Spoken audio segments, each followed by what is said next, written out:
across all water distribution points. This includes reservoirs, water tankers, and hydrants. This reflects not only partnership with Rainwater and Joburg Water, ensuring that our residents receive safe, high-quality water. We took bold crucial in reducing environmental pollution, improving public health outcomes, and ensuring compliance with national legislation. We have committed substantial capital investment to further strengthen our infrastructure backbone. This includes the construction. A particular highlight is the rehabilitation of the Percy Stewart and Philip Human wastewater treatment complete. And Philip Human at 30% with full operation anticipated by the end of the 2025-2026 financial year. And unblocking pipelines, measures that are key to halting raw sewage discharge, protecting the environment, and ensuring biological efficiency in line with the water use license. In Mogale, the local wastewater treatment works is structurally complete and will be commissioned once adequate flow is achieved from nearby pump stations. Councillors, our efforts are not undertaken in isolation, recognizing that long-term sustainability requires broader support. We took the proactive step of engaging Infrastructure South Africa. We are pleased to report that Infrastructure South Africa has committed to collaborate with Mogale City on a proposed water and sanitation infrastructure plan submitted for significant site of strength and foresight, aimed at laying a durable foundation for infrastructure that will serve generations to come. These collective efforts speak to more than just engineering milestones. They represent a shift in governance from crisis management to systems building, from deferred maintenance to visionary investment, and from short-term patchwork to long-term resilience and sustainability. Indeed, the water and sanitation trajectory of Mogale City is no longer one of stagnation, but of renewal, accountability, and delivery.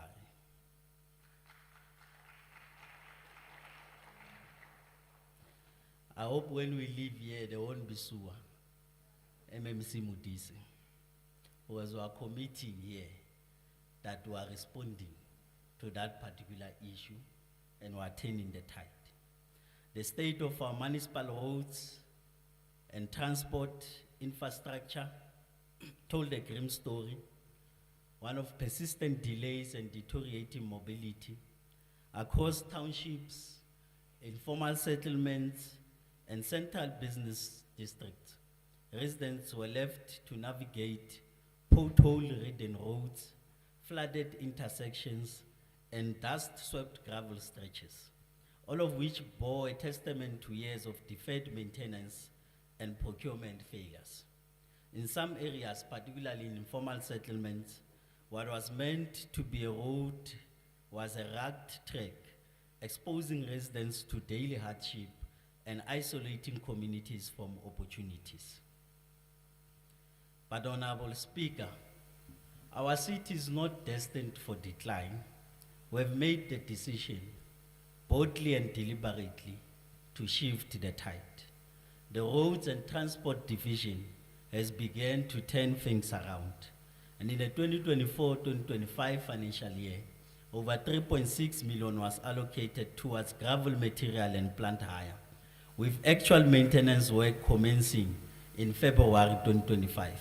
This has allowed the municipality to reclaim 95 kilometers of gravel roads for maintenance, with 3.5 kilometers already repaired, bringing much needed relief to rural communities.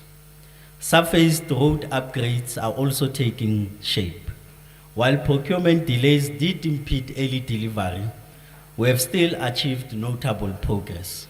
Over 13,000 potholes have been repaired, and key stormwater systems have been cleared, mitigating flooding and improving road safety in affected wards in our city.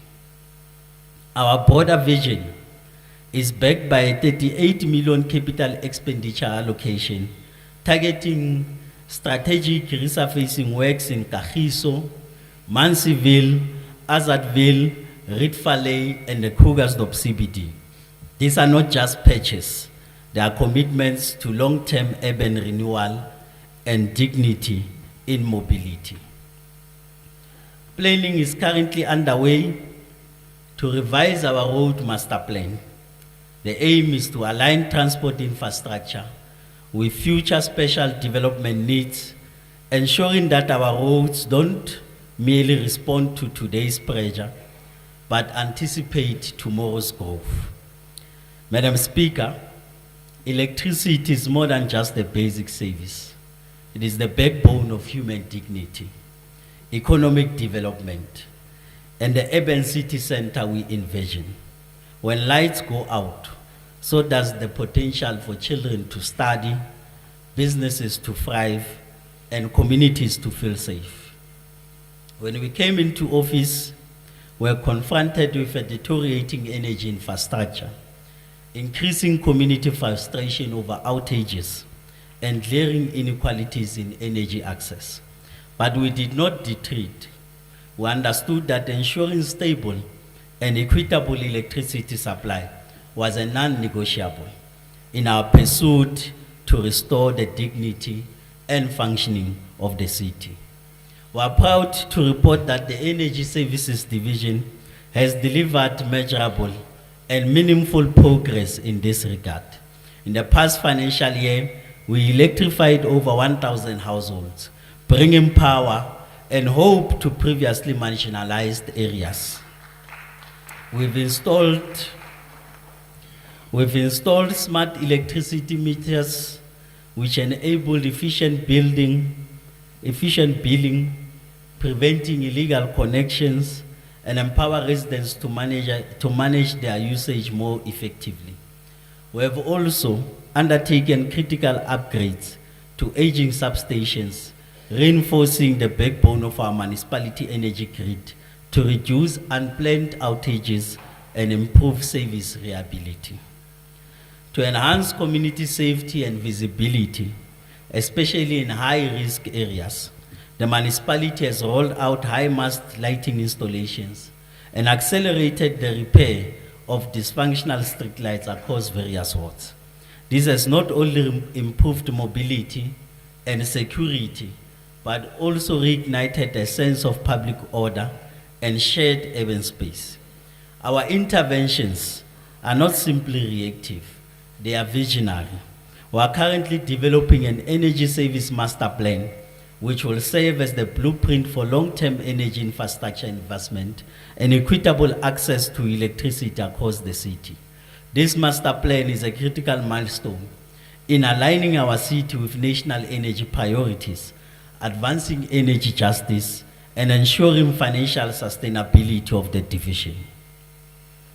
Honorable Councillors, there was a time when developments in Mogale City seemed like far-off dreams, where housing projects remained blueprints, where vacant land grew weeds instead of opportunity, and where communities felt forgotten. But that has changed. 2 weeks ago, something powerful happened. A collective promise to the people of Kagiso and beyond began to take physical shape. In partnership with the provincial government and private investors, we turned the sword for phase 1 of the Leratong Lodal development, a catalytic mixed-use project that will change the face of our municipality. This is not just about bricks and mortar, but it's about dignity, jobs, and new possibilities, an urban city center in the making.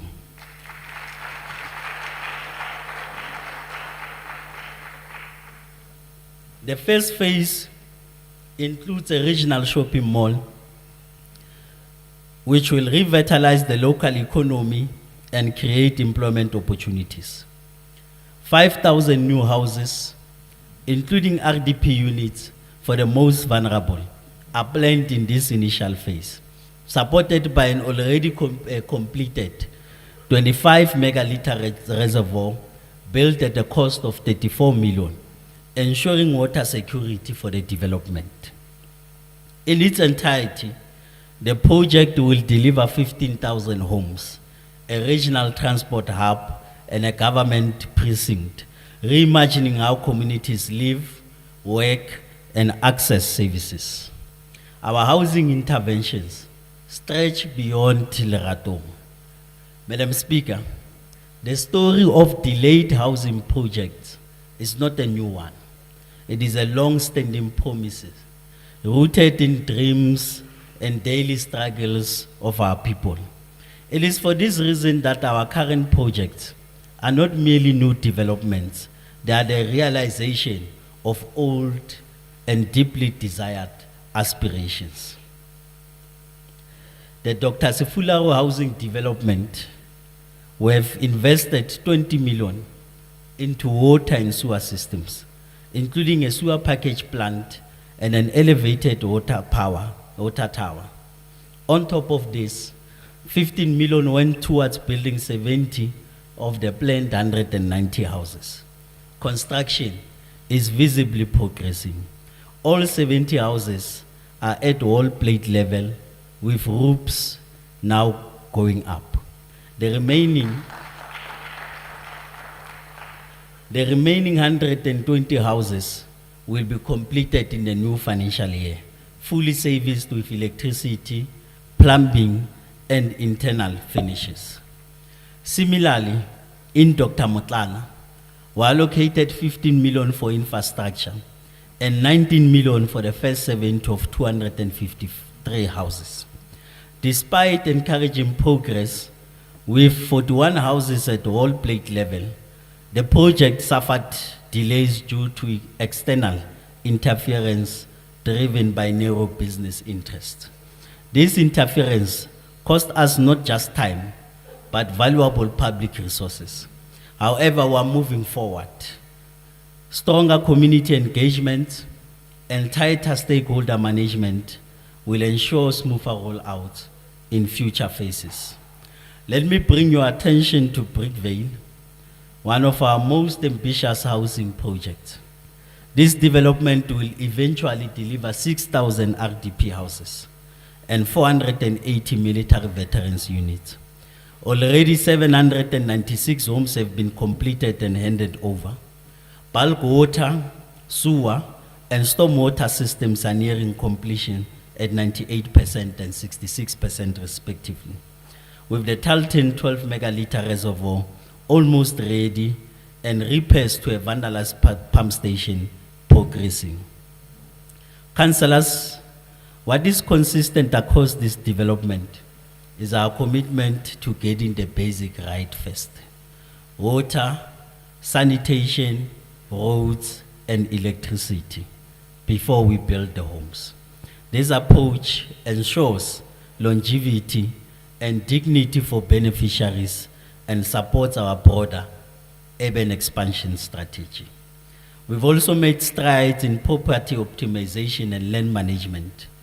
The first phase of the property auction initiative successfully auctioned 134 properties, with transfers underway. Phase 2 will focus on churches, while phase 3 invites investment proposals, ensuring unused municipal assets generate income, economic activity, and community upliftment. In our informal settlements, the dignity of our residents remain a top priority. With support from the Gauteng Department of Human Settlements, we piloted alternative sanitation and energy solutions in Seoul City, North Redart, and Henenklip. Over 2,310 Envirolu facilities and solar-powered microgrids are being installed, with many already completed. In the coming year, we will begin the formalization of at least 3 informal settlements, bringing them into the fold of structured municipal development.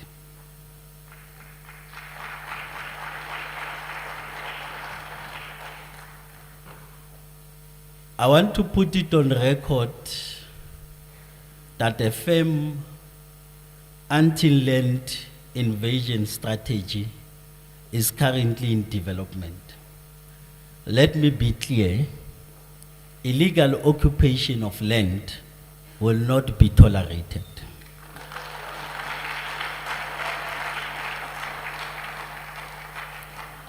We are updating the informal settlements bylaw, housing sector plan, and land disposal policy to close gaps, safeguard progress, and ensure our land serves the people, not opportunistic organization. There is no land for 100 rand in Mogale City.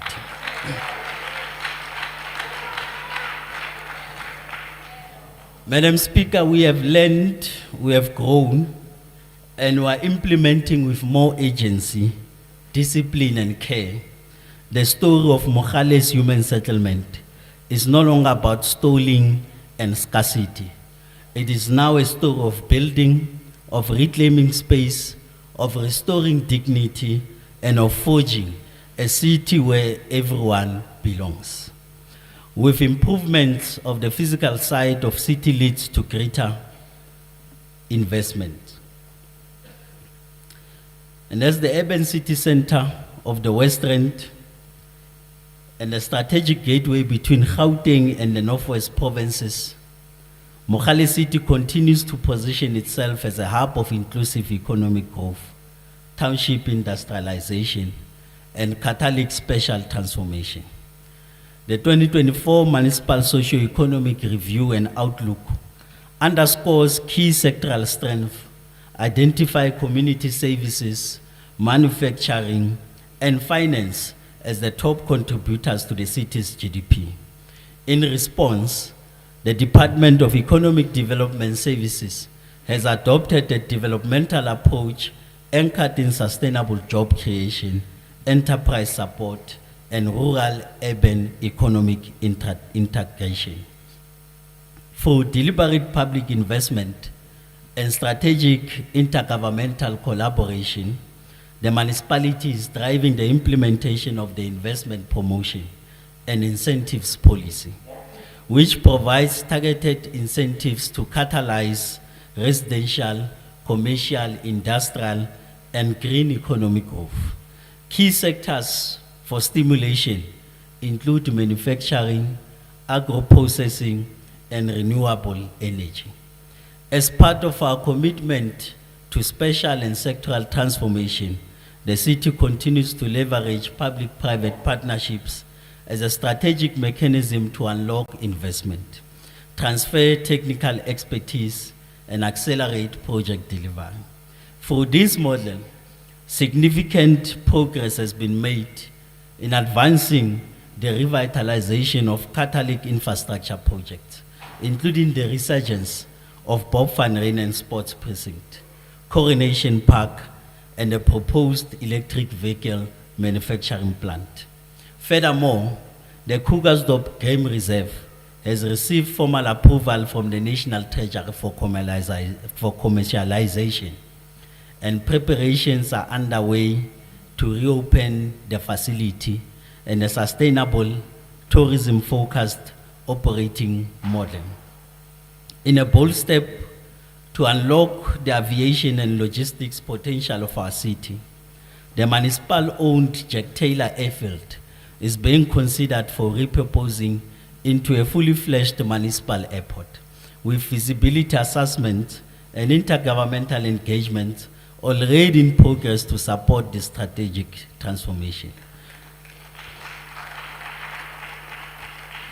These projects are not only about infrastructure, they represent a broader vision of inclusive urban regeneration, job creation, and long-term economic resilience. Despite socio-economic constraints, we continue to leverage our localization advantage and sectoral strength to promote resilience, transformation, and sustainability. These catalytic projects form part of a broader agenda to align with regional and provincial growth frameworks, bridging immediate challenges with long-term inclusive development. To advance local procurement and deepen the township economy, the Enterprise and Rural Development Division invested over 62 million for local SMMEs in the current financial year, benefiting 128 small enterprises. This reflects our unwavering commitment to localization and inclusive economic empowerment. The expanded public works program created 1,101 short-term employment opportunities, particularly benefiting youth and women, providing critical poverty alleviation and skills development pathways. Agriculture remains an anchor of our local economy. We have operationalized 3 agri-parks. The Talton Agri-Park, which houses 12 farming tenants, the Mogale Camel Estate, which has 6 farming tenants, the Swaneville Agri-Park, which has 8 farming tenants. These centers promote agro-processing, subsistence farming, and township food security. In support, the Mechanization Support Program was launched to provide affordable farming equipment to emerging farmers alongside a land verification process to formalize lease agreements for municipal agricultural land. Township industrialization remains central to our economic strategy. The Chamdo Automotive Hub, developed with the AIDC and the GGDA, currently supports 10 SMMEs, 20 sustained jobs, and over 350,000 in automotive-related sales. And we're going to take over Chamdo as soon as I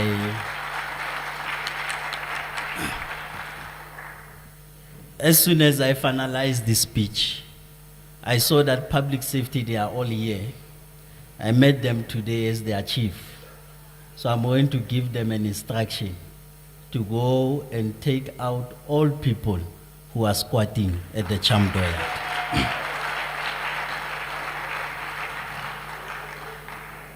The Manzeville Leparo Construction and Manufacturing,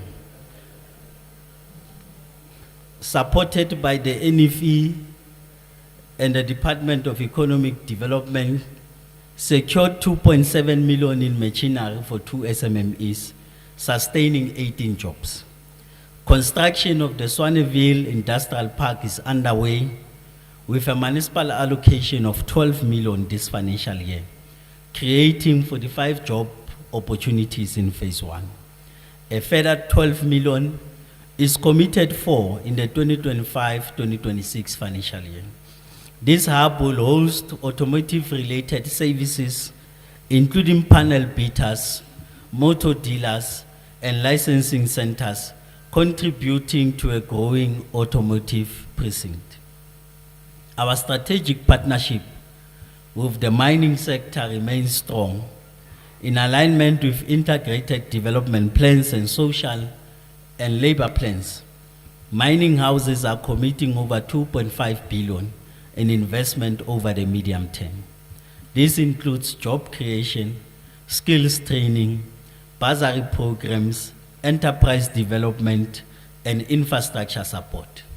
Notably, Mogale Tailing Retreatment Mine has went above and beyond by sponsoring the full tertiary bursary for 2 outstanding matriculants at the West Rand District Awards from Musupatsela Secondary School, Relebogile Makake and Tebatso Dibakwane, who were subsequently recognized as the top achievers in Gauteng.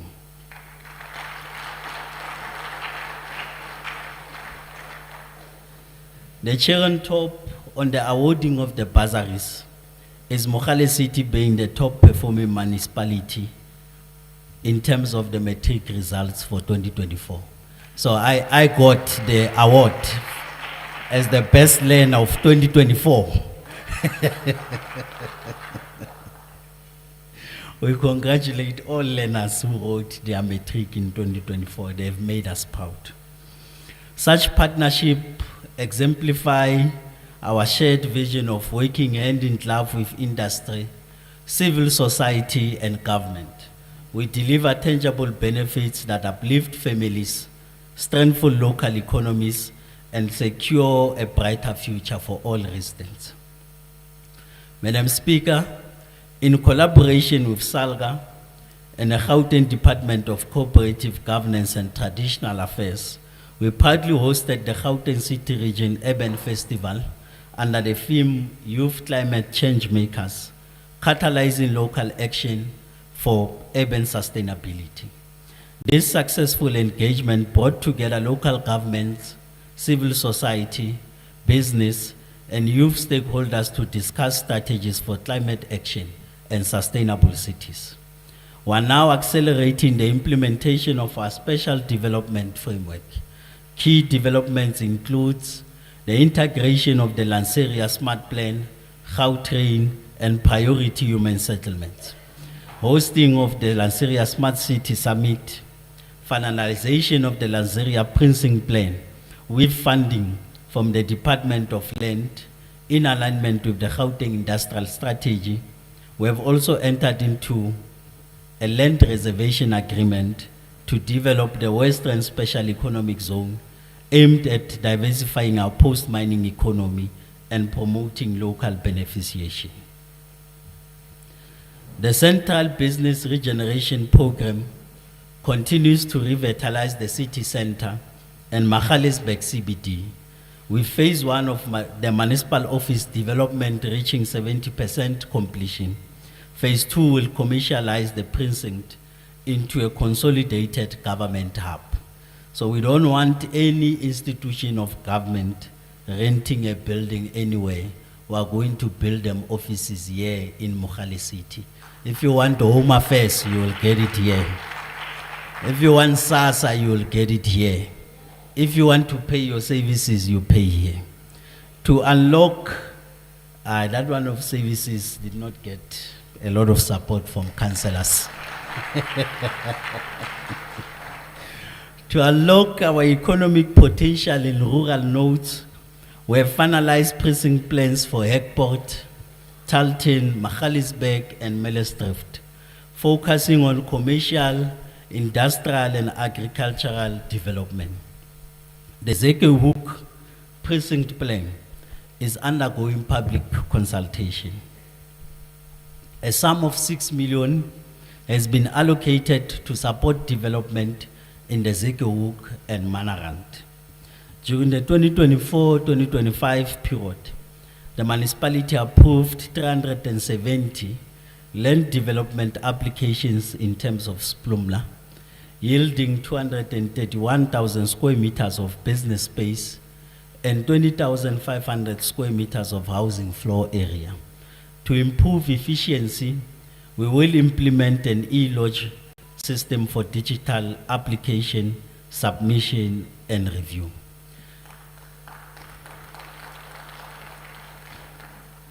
We also approved 342 building plans worth 415 million, while 212 building projects amounting to 392 million were completed. In enforcing compliance, 470 illegal building activities were addressed. It's a concerning number. We must move forward with our bylaws to ensure. But I want to say we take action on people who build illegally. And in terms of our penalties, we have collected 1.7 million from people who build illegally in our city. So it's a stern warning. It's a stern warning that all of us, we must follow our bylaws and abide to our regulations as the city. We audited 6,000 land parcels this year, and we have served 200 notices for illegal land use and referred other cases for legal enforcement. We are finalizing new property management bylaws to address urban decay, slum development, and building hijackings across the municipality. I think I must be a bit louder. That buildings that are hijacked in the municipality, we have adopted the bylaw If I was you, living in an hijacked building, I would start to pack my bags now and make preparations.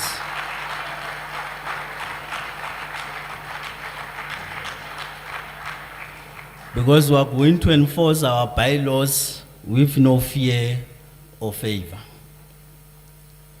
The Tourism Development Division and our partners have made significant strides in repositioning Mogale City as a city of human origin. Key highlights include participation in Africa Travel Indaba and Meetings Africa in partnership with the Gauteng Tourism Authority and the Cradle of Humankind World Heritage Site. The reopening of the Streekfontein Caves marks a significant milestone for the city as one of the most iconic World Heritage Sites. It is not only a cornerstone of our tourism economy, but also a globally recognized center for paleontological research and education. This reopening breathes life into local tourism and stimulates economic activity for surrounding communities. And as the city of human origin, Mogale City is proud to welcome you back to the Streekfontein Caves. It must also be made known that Maropeng will celebrate 20 years of heritage and discovery this December, marking 2 decades as the gateway,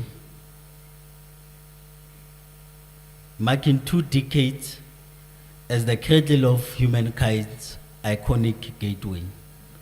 As the site prepares to host the G20 Science and Innovation Working Group, Mogale City is poised to seize this global platform to showcase our developmental potential, promote local innovation, and strengthen international partnerships. Madam Speaker, it is important to acknowledge that youth development has regrettably been at a standstill since 2021, primarily due to the absence of a central coordinating mechanism within the institution. While various departments have continued to implement youth-related programs in isolation, the lack of a dedicated and integrated youth development strategy has hindered the full realization of youth empowerment outcomes in a deliberate and measurable manner. Thus, we are determined to correct that during the Youth Month. And as part of our renewed focus on youth empowerment, we are pleased to announce that the appointment of a dedicated youth development coordinator is set for June this Youth Month. This strategic appointment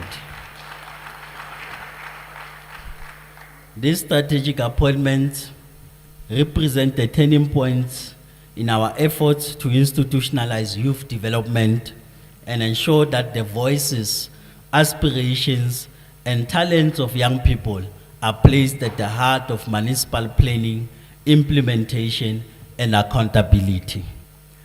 The role of the Youth Development Coordinator will be to drive a youth mainstreaming agenda across all departments, ensuring that every policy, program, and budget speaks directly to lived realities of young people. This means no longer treating youth as a separate category, but rather as a cross-cutting development imperative that must inform service delivery, economic planning, infrastructure rollout, and social development. In the absence of a coordinator, we took it upon ourselves to establish the Junior Student Council as part of a broader initiative aligned with the UN's Agenda 2030 and Sweden's policy for global development. The program emphasizes participatory governance and youth engagement in local decision-making processes. Earlier this year, the Junior Student Council participated in an inter-municipality debate competition focusing on themes of transparency, integrity, and anti-corruption. Competing against two other Gauteng municipalities, Mogale City demonstrated strong performance, securing first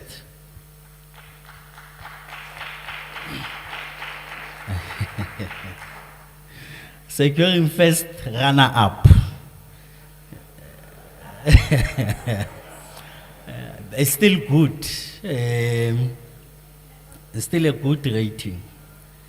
And they earned the recognition of 2 members in the top 10 speaker rankings. The debates provided a platform for students to hone their public speaking and critical thinking skills while addressing pressing governance challenges.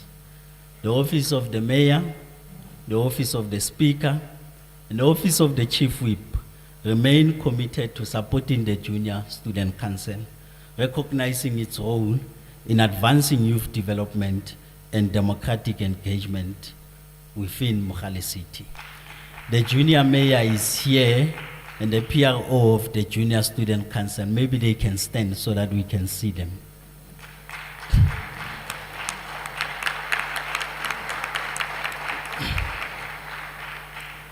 Madam Speaker, we have secured 13.8 million through the CETA Special Discretionary Grant for Youth-Focused Skills Development Learnerships, which will benefit 251 young people.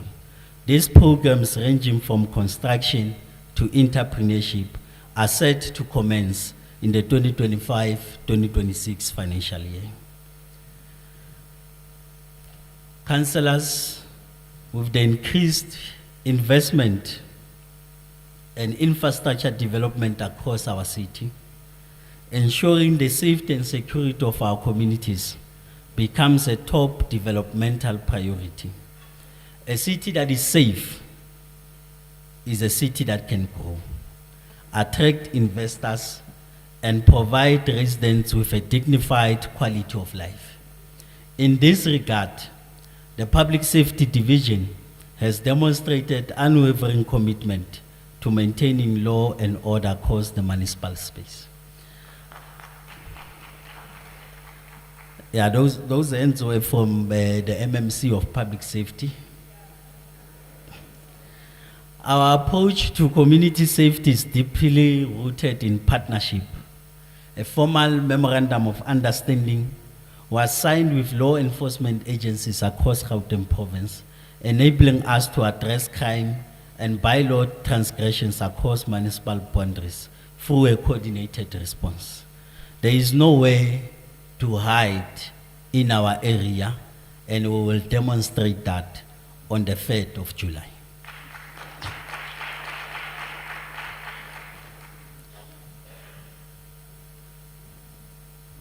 On the 3rd of July, we want to see all criminals with MMC Makato and say to them, surprise, and all zamazamas. So please watch what we will do on the 3rd of July to all criminals in this city. On the 4th of July, there won't be any criminals standing in this city.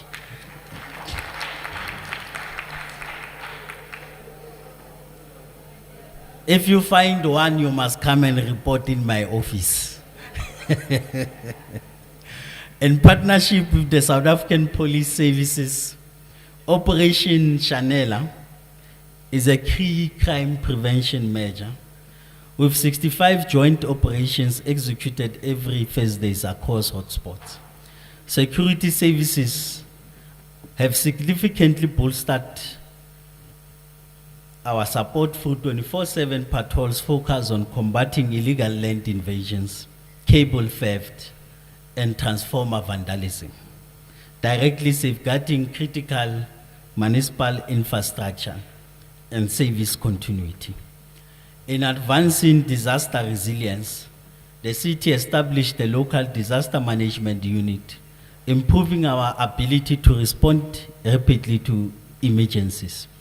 We also made strategic technological investments, including the acquisition of a warrant roadblock bus, installation of CCTV surveillance cameras, and deployment of 8 mobile speed cameras and 5 semi-fixed red light cameras in high-risk zone. In increasing operational capacity in the 2025-2026 financial year, the municipality will procure 20 new traffic vehicles, a bylaw enforcement truck, and a bakkie for the newly established disaster management unit. These additions, thank you, MMC Mahato. These additions will strengthen mobility, enforcement reach, and emergency responsiveness across all wards. Madam Speaker, it must be stated without fear of contradiction that with bold leadership and decisive political will, even the most stubborn challenges can be unlocked for the benefit of our people. For over 2 decades, the construction of the Kagiso Elderly Center had been stuck in planning and bureaucratic gridlock. Despite repeated mentions across successive IDP meetings, it was under our direct intervention and stewardship that this long-awaited community facility finally moved from stalled blueprints to tangible delivery. In March 2025, we officially launched the Kagiso Elderly Center in Kagiso 1, marking a historic turning point in our commitment to community-based care for older persons. This modern, dignified facility accommodates up to 100 senior citizens daily, offering health and wellness services including a fully equipped gymnasium for active aging, sewing rooms for crafts and theoretic support, and dedicated areas for social interaction.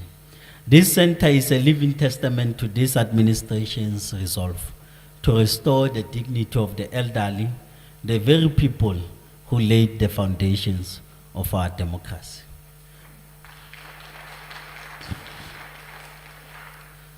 The Social Upliftment Division continues to play a catalytic role in building a caring, inclusive, and developmental municipality.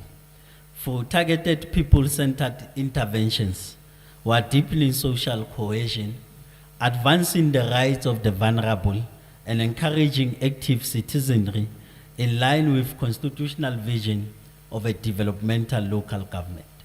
The fight against gender-based violence and femicide remains central to our social development mandate.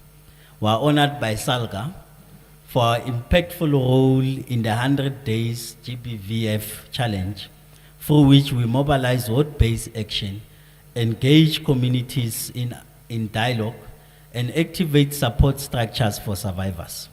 We are now moving from awareness to structured interventions with plans at an advanced stage for the establishment of a safe house for vulnerable women and children, which will offer secure accommodation and holistic psychosocial support. Phase 1 of implementation of this safe house is scheduled for the 2025-2026 financial year. On the front of social protection, we launched a fully digitalized electronic indigent management system in October 2024, streamlining applications, improving turnaround times, and enhancing verification protocols. To date, 3,429 applications have been processed, and 6,107 households are currently supported. To ensure fairness and accuracy, we appointed 32 indigent verification officers, including 2 persons with disabilities, who conducted physical door-to-door verification between January and June 2025, creating local employment while ensuring resources reach those most in need. We are also intensifying support for our youngest citizens. 2 early childhood development centers are being prepared for full operationalization.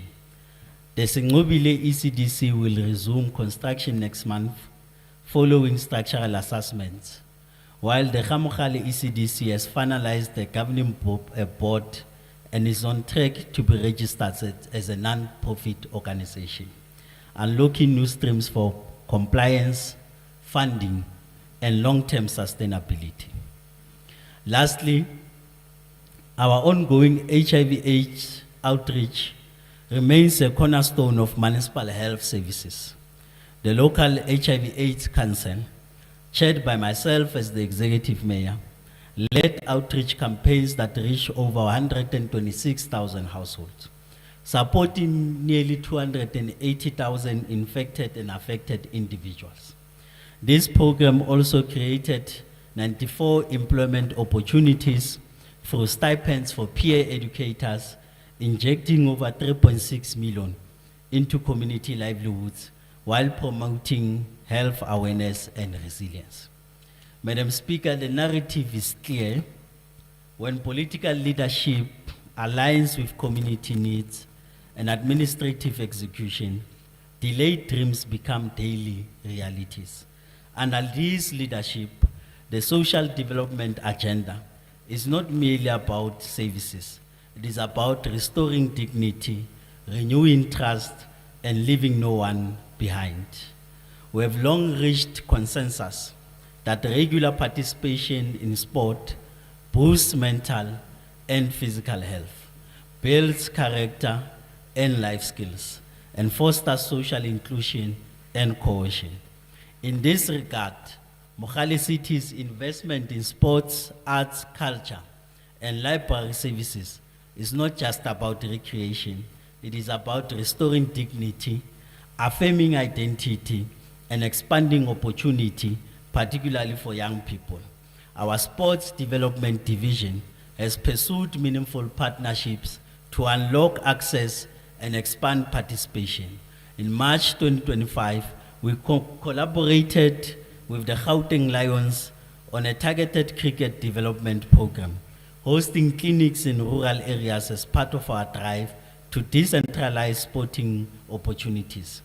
In a proud moment for community-based sport, Mogale City is currently hosting the country's largest grassroots cricket tournament, the Josie Cup 2025, with matches taking place across the Kagiso, Lusaka, and Azadville cricket ovals. The 2-month-long event concludes this month and has significantly bolstered local pride, talent discovery, and township sporting economies. In July 2024, we launched the inaugural Mogale City Winter Games, an annual multi-code sporting showcase designed to encourage mass participation and unearth township talent across age groups and wards.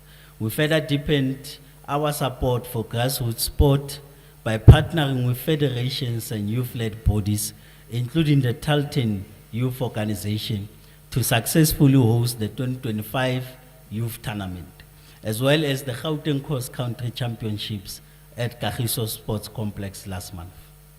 The flagship Mayor's Annual Easter Tournament remains one of our most powerful youth development platforms. Held over the Easter weekend, the 2025 tournament ran from the 29th to the 31st of March and the 18th to the 21st of April, and featured soccer and netball matches across all awards and age categories. This inclusive program is far more than trophies. It is a celebration of township resilience, a space for positive youth engagement, and a feeder into formalized sports pathways. Our commitment to holistic development also extended into arts, culture, and heritage. In the past financial year, we hosted the Provincial Heritage Day celebrations at Maruping. We held a skills development workshop for local artists, affirming our belief in the cultural economy as a vehicle for inclusive growth. We also convened the Arts and Culture Forum AGM, ensuring governance and sustainability in the creative sector. Our libraries continue to play a critical part of knowledge infrastructure. In October 2024, Lusaka Library was recognized as the Community Library of the Year at the National Liasa Conference in Durban.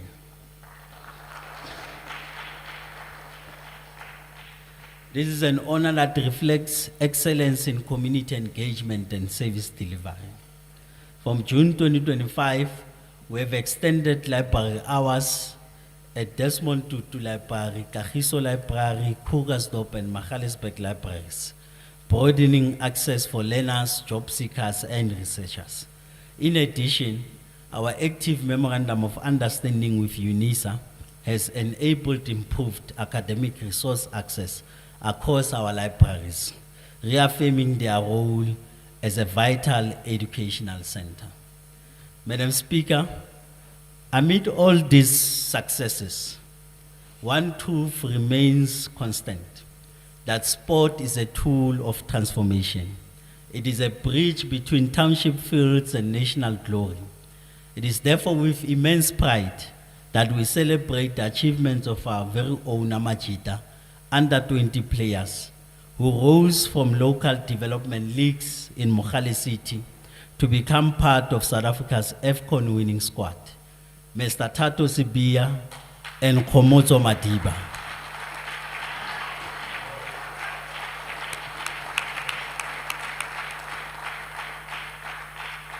Their victory is not just a sporting milestone.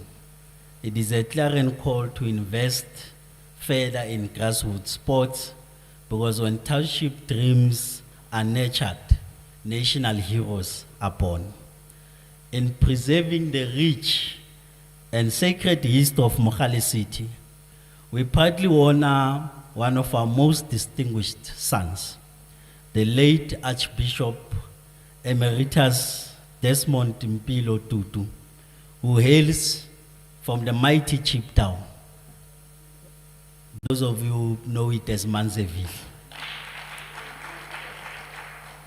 As part of our commitment to cultural heritage and preservation and legacy-driven development, we have commenced discussions with the Desmond Tutu Foundation and the Anglican Church on the establishment of a dedicated tourism and heritage route in his memory.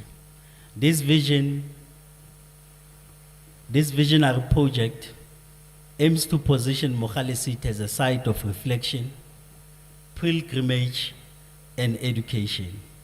Many of you might not know, but the remains of Emeritus Desmond Tutu lie in Mogale City local municipality at the Streetfontein Cemetery.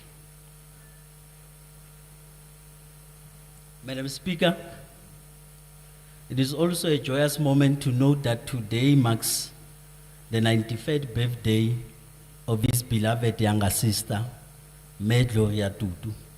And on behalf of Council and all residents of Mogale City, we extend our heartfelt wishes for continued grace and good health to May Tutu, who remains a living testament to this treasured legacy.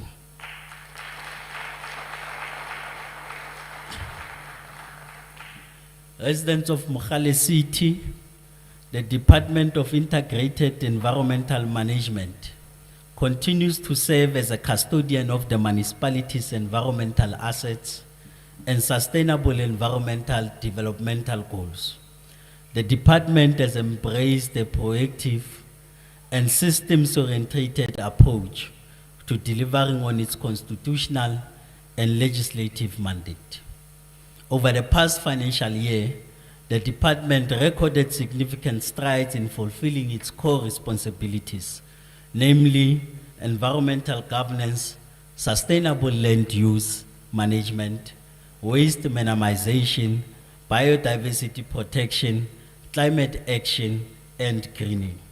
For effective institutional planning and operational diligence, the department processed over 100 land use applications, ensuring compliance with environmental prescripts while enabling development. Our Parks Management Division maintained over 550 hectares of open grasslands and attended to more than 250 hectares of municipal gardens thus affirming our commitment to creating a dignified public space. Waste management. Thank you, MMC of DIM. Waste management, one of the most visible and agent service delivery mandate, has also shown tangible improvement. In terms of our research, we know that our city is much more dirtier today than it was 10 years ago. So through strategic partnerships with organizations such as IWASA, PEDCO, UNISA, and Fiber Cycle, we successfully launched the largest material recovery facility in the West End, positioning Mogale City as a regional leader in recycling and waste diversion. Further amplifying our waste minimization efforts, the municipality rolled out 4 electronic waste recycling containers in high traffic areas, including the Civic Center, the Cradlestone Mall, actively promoting the reduce, reuse, and recycle agenda within communities. Following sustained engagement with the Gauteng Department of Environment, the landfill site, the Lepers Bay landfill site, was successfully reopened, restoring a critical waste disposal service point. Over 20,000 tons of illegal dumping were cleared through various stakeholder-led cleanup campaigns, including interventions at the Leratong Hospital Precinct, Kagiso, Manzeville, Azadville, and the Cradle of Humankind Precinct. Madam Speaker, to strengthen operational capability, the municipality has invested 10 million in the procurement of key service delivery equipment such as tractors, TLBs, LDVs, and grab trucks, which are being used both for service delivery and bylaw enforcement. Our cemetery division has generated over 3 million in revenue and taken decisive steps towards the digitalization services. The launch of the Smart Moon Cemetery Management System will allow digital booking of services by undertakers and residents, enhancing convenience and transparency. Meanwhile, the West Haven Cemetery is currently being commissioned and is expected to be operational before the end of the first quarter of the 2025-2026 financial year, responding to the need for accessible, dignified burial spaces. In line with our climate action commitments, the municipality has planted 90 trees and submitted a robust funding application to the Gender Climate Change Organization aimed at rolling out rainwater harvesting and enhancing the resilience of rural water infrastructure. In terms of biodiversity, the municipality secured a Category 3 Biodiversity Stewardship Declaration at Kenmetloof for a period of 30 years. Building on this, plans are in motion to declare additionally protected areas, including the Blowhard Nature Reserve and portions of the Krugersdorp Game Reserve. Honorable Councillors, we are pleased to announce that 55 young people will be placed in environmental management roles for our partnership with the Department of Forestry, Fisheries and Environment, further demonstrating our commitment to youth development, skills transfer, and job creation in the green economy. Additionally, we have appointed a dedicated environmental awareness officer, supported by strengthened bylaw enforcement capabilities and technical assistance from the Department of Forestry, Fishery and Environment. Looking forward, we will roll out the Salga Waste app to track and respond to waste-related complaints. School-based recycling initiatives and the distribution of trolleys to reclaimers will also be scaled up in partnership with our recycling partners. Honorable Councillors, Our strategic priority is community involvement.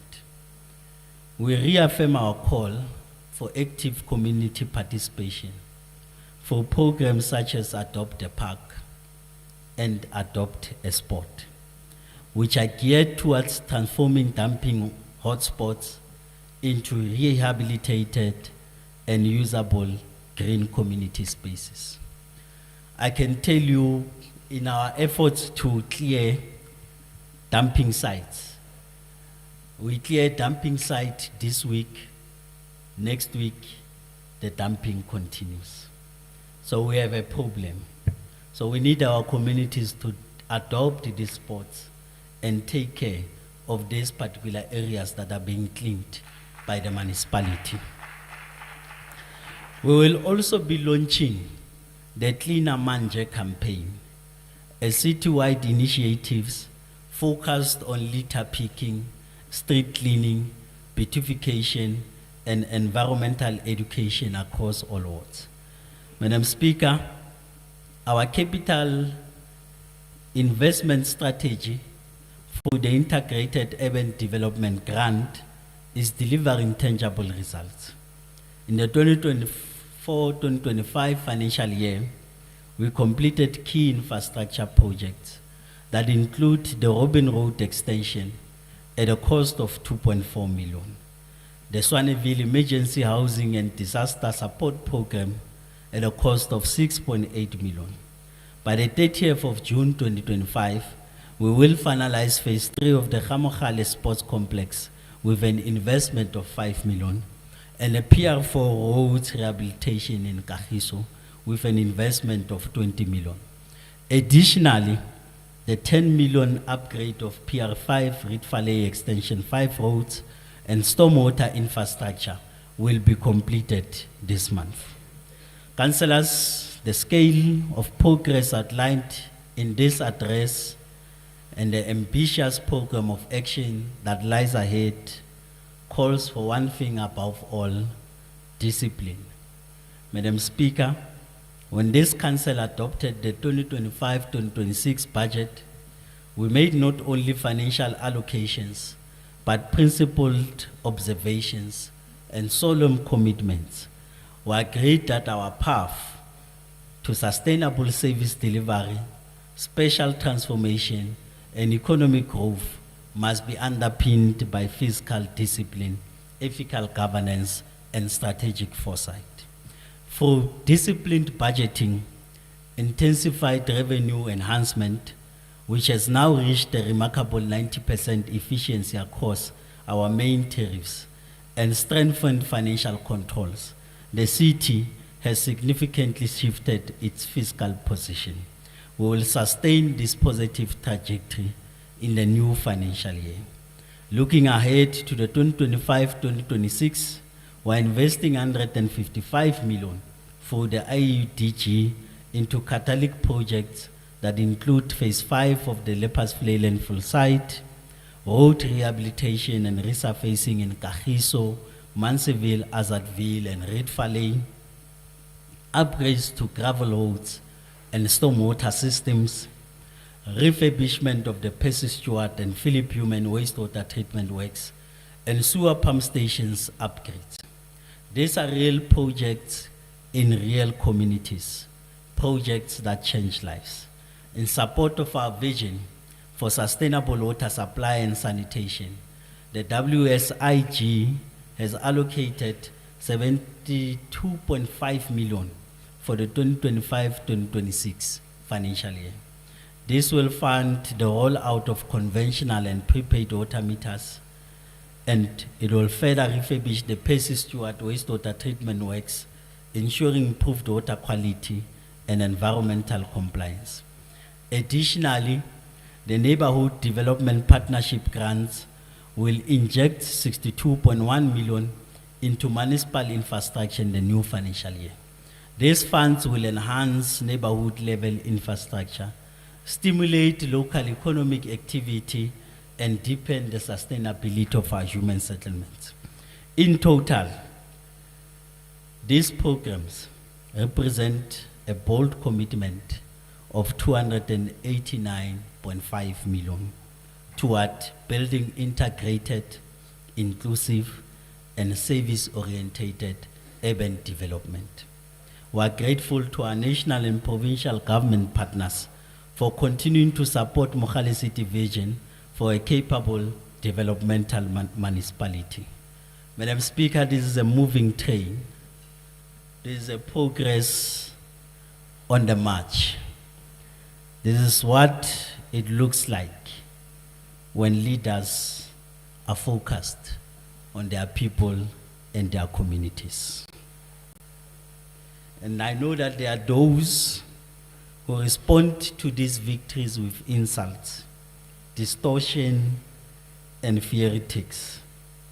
I want to borrow from the wise words of America Cabral, the revolutionary son of Africa, who once said that a person who spits at the sun succeeds only in dirtying his own face. Madam Speaker, councillors, and esteemed residents of Mogale City, in every generation, we must pause to honor those among us whose lives have not only inspired, but have actively shaped the course of history. So today, I'm humbled and deeply honored to announce a landmark moment in the life of our municipality, that we will be conferring the freedom of the seat of Mogale, which is the highest civic honor a municipality can bestow, upon individuals whose contributions to our society have been nothing short of extraordinary. The freedom of the seat is not merely ceremonial, it is expression of our collective gratitude, a symbolic embrace from a city that acknowledges the power of courage, sacrifice, and excellence. And in the near future, where we will organize an evening gala dinner, we will proudly bestow this honor upon Mama Nomvola Paula Mukonyane, a stalwart of the liberation movement and a daughter of Kagiso, whose legacy in government and activism remains deeply rooted in the West End. May I ask her to stand so that those who don't know her can see her.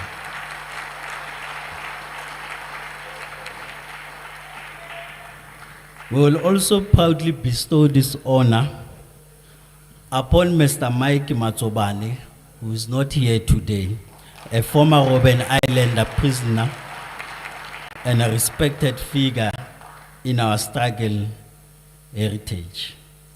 In addition to this esteemed honor, we will also introduce other high-impact recognitions, such as the Life Achievement Awards, which will be conferred to those whose lifelong commitment to justice, democracy, and the upliftment of humanity cannot be forgotten.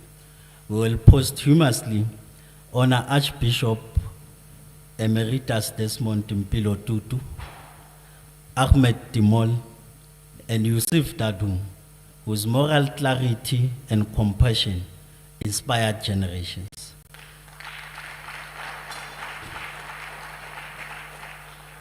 Alongside collective recognition on the Lifetime Achievement Award in recognition of the COSAS 4 and the Manzeville 6, we represent the uncompromising spirit of youth resistance in our struggle history.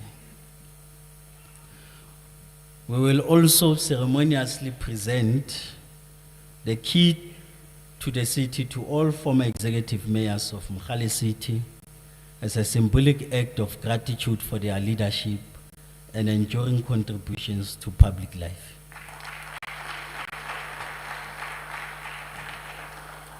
One amongst them is present here with us, Ntate Lentso Mogale, the advocate.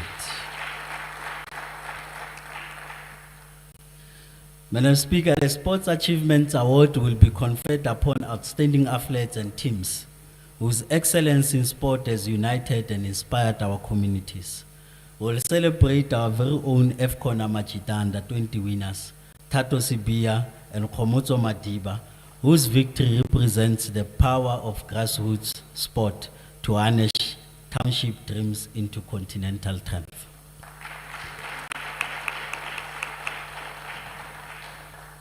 Coach Pito Musimani, a decorated son of Kagiso, whose contribution to South African football and continental sports diplomacy has lifted the pride of our city to global heights.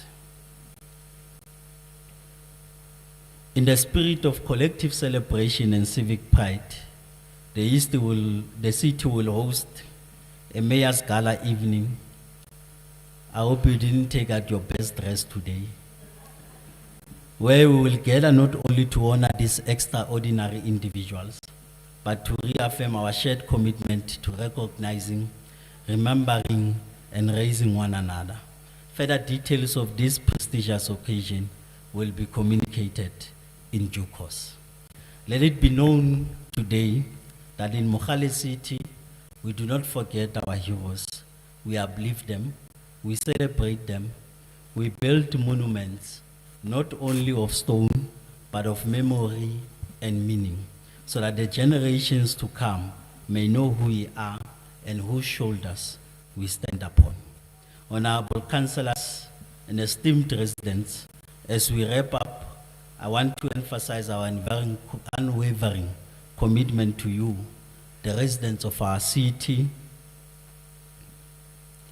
Over the last 2 months, we engaged in rigorous consultations with you, fostering open dialogues to better understand your needs and concerns. So together, let us not only be a government that listens, but one that acts decisively and with purpose. We stand united in our commitment to transform our community's needs into tangible progress, ensuring that every voice is heard and every promise fulfilled. Thank you for your trust and partnership as we work tirelessly to build Mogale City together, and I thank you.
you, councillors.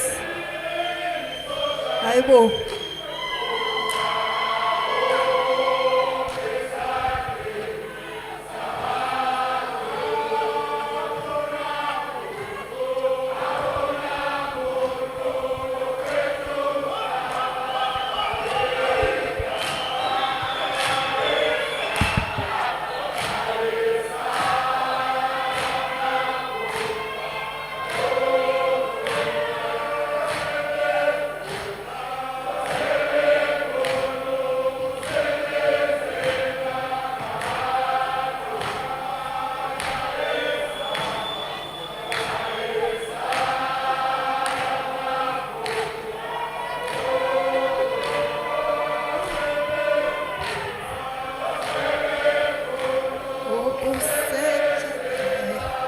Thank you very much, councillors.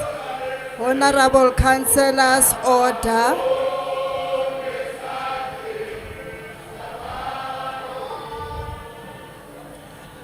I understand.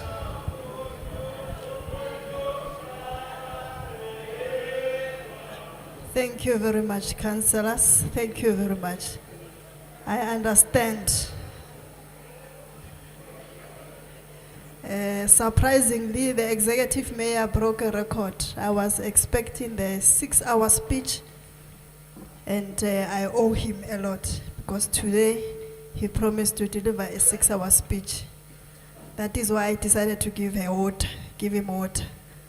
So, but thank you, executive mayor. Indeed, we are led in this institution. We want to acknowledge, I'm not sure whether it was an omission, executive mayor, Comrade Uru from PTT, ANC, you are acknowledged leadership. Apologies for an oversight, but we are acknowledging your leadership. Councillors, the Speaker of Council will, if it was me, I was not going to allow any debate from this speech because lento le iqaqile. So unfortunately, in terms of the law, we need to proceed with the debate, but the Speaker will announce the date in due course. Possibly sometime next week, but the date will be announced by the Speaker. So thank you very much, councillors and our visitors here. Usmaria, can you take us through the notice?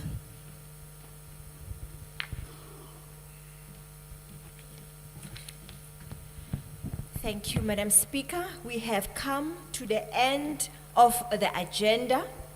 In respect of the official proceedings, and I believe the Speaker would love to declare the meeting closed. Thank you very much, Manager. Councillors and officials, abavakashi bethu, we are now going to a second session, and please can we sit as we observe abantwana bethu entertaining us. Can we please sit? I know with time we are doing good. That is why I said I'm overpowered by the mayor because I thought we'll be here until 5 o'clock. But you will be seated, and the program will be then directed by the second program director. And to entertain us, you know, you have a program in your table, but we humbly request yourself to sit down. The Speaker will then officially want to close the meeting. Thank you very much. Thank you, Madam Speaker. Ladies and gentlemen, all protocol observed, may we please rise so as to allow the Speaker to come down and join the guests. Thank you.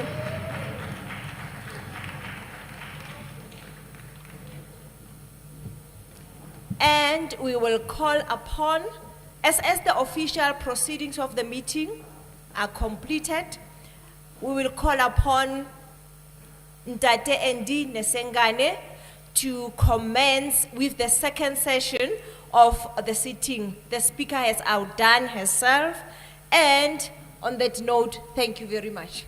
You may be seated.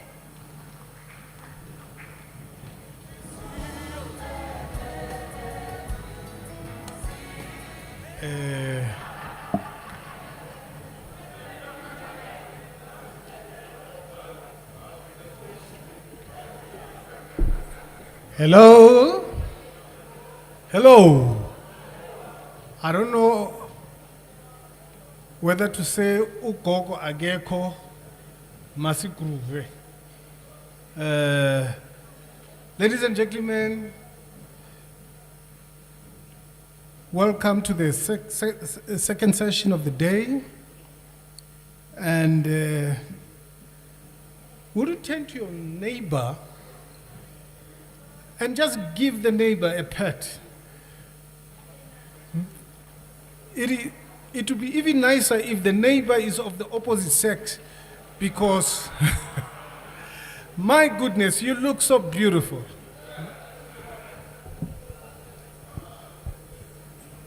Even the red berets are even redder, you know. This is wonderful. This is wonderful. Anyway, without any further ado, I'm going to call upon the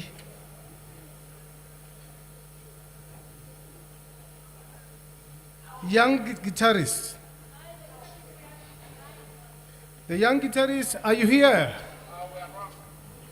Yeah, prepare your instrument, and we'll be entertained by the young guitarist as we head towards our lunch, and I'm sure it's our favorite kind of period. Of course, ladies and gentlemen, good evening or good day. What a powerful and inspiring address from the mayor, and what an inspiring setup and organization that has actually been done by the speaker, the executive mayor, and the chief whip. We want to thank you so much. And now, I'll actually want to invite you to relax and enjoy the vibrant entertainment we have prepared for you. The young guitarist, are you here? Okay. Yes.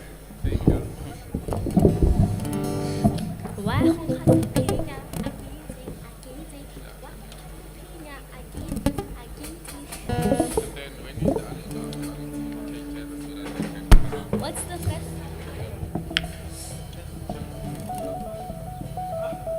Ma? Okay. Testing 1 2 1 2.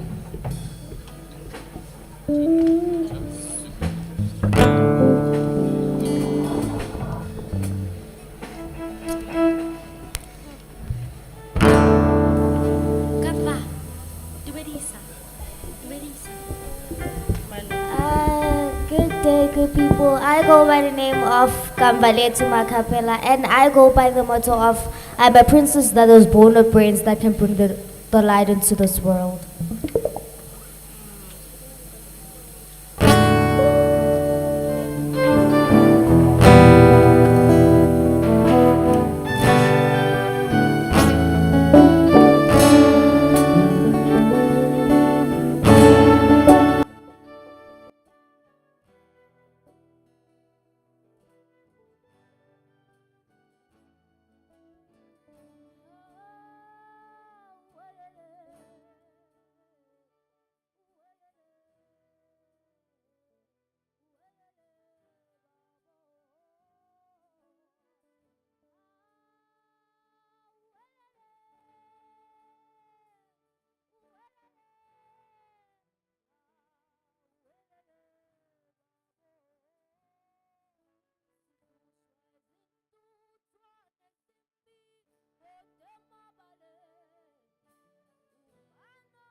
Banabangwe, please come upstage. Test 1, 2, 1, 2. Testing 1, 2, 1, 2. Good afternoon, everyone. My name is Boniso Mabwe, and I'll be performing Baba Wetu and Mlilo. I hope you enjoy.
Yeah.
Wow, wow, wow, wow. Malo, malo, malo, malo. Guys, don't go away. As long as Banabangwe haven't shown up stage, and as long as the great Mafikizolo, but nowadays is in Tantra, if she's not here on stage, you guys, you're gonna have to continue serenading us, okay? Do we have a deal? By the way, if you look at the drummist, stand up, drummer, come this side, come this side.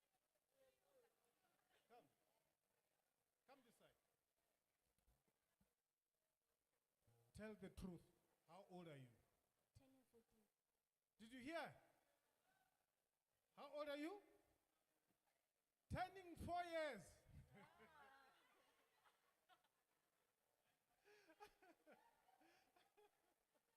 Wow, beautiful, beautiful.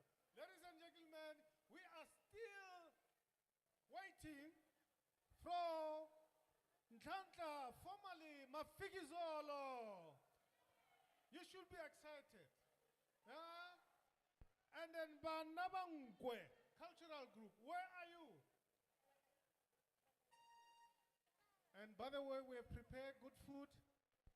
There will be beetroot, there will be coleslaw, there will be biltong, and other stuff. And oros. Testing 1, 2, 1, 2. And if you're looking for some other stuff, Testing one, we two, don't one, two. have. Only oros we got. Testing 1, 2, 1, 2. Young guitarist, do you still have something left in your tank? Wonderful, please. Please. Thank you, young guitarist. Thank you.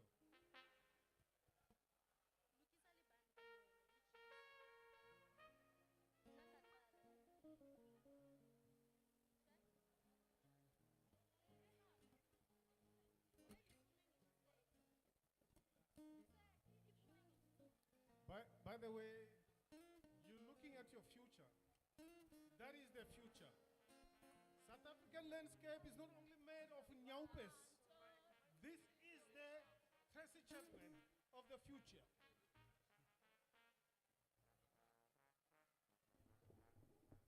Come on, young guitarists. Come on, come on, come on, come on.